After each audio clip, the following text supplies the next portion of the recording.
Tom, so what are the biggest mistakes artists make when it comes to their live show or their live performance? What would you say those were?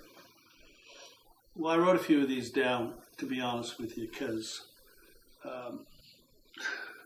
this is probably one of the... I do a lot of interviews on the radio or on internet stations, musical folks, and this is the question I get asked the most. Let's start with... So I wrote a few down. First one is this.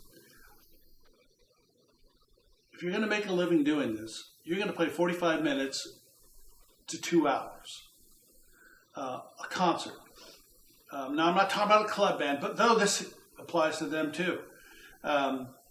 Or any kind of artist. Your songs, after a while, they don't sound the same.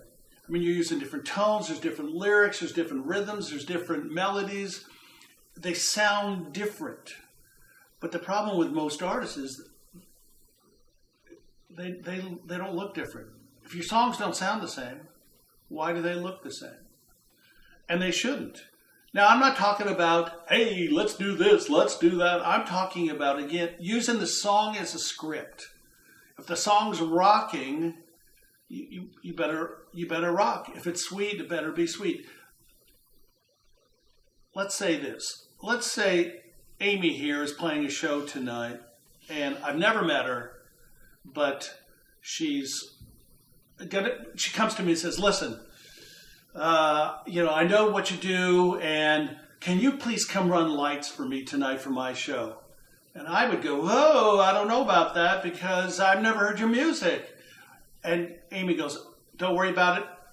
The lighting board is this. There's a big green button, a blue button, and a red button.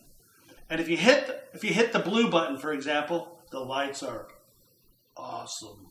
Little smoke comes out of the ground. One, light in the center of the stage. You hit the green button, and it's kind of got a groove going on. It's kind of cool, not too bad, not too big, not too small, got more energy than this one blue.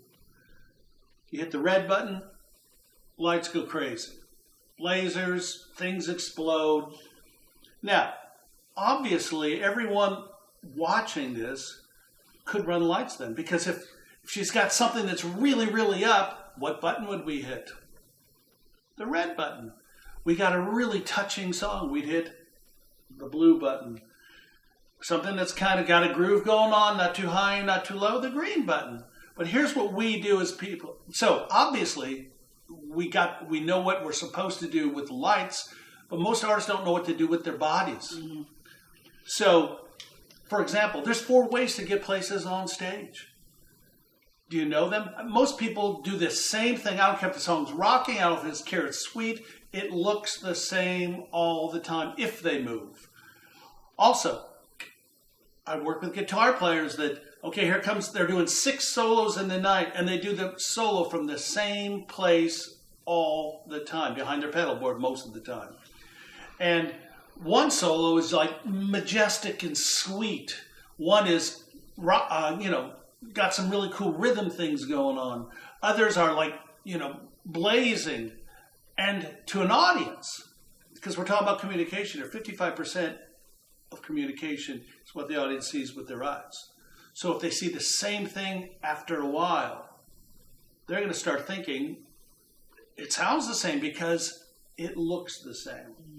So, and then there's so many, if you're doing a solo thing or whether you're doing a band, there's so many combinations you can do to create what we call a pressure change so that the audience stays captured and engaged.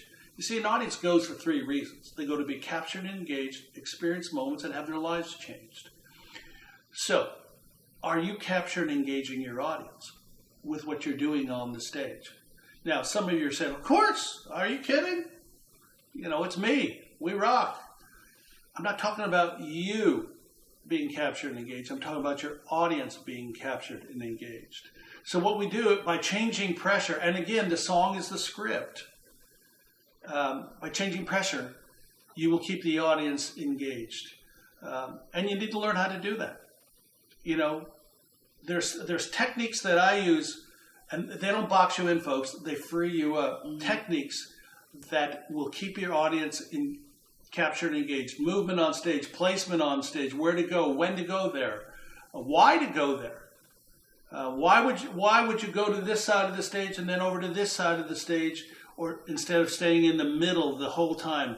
Because most artists, when they send me their video, and a lot of them send me video and go, hey, you got to check out my show though, because we rock. And sure enough, they do the same thing that everybody else does over and over and over again. And it's a mistake.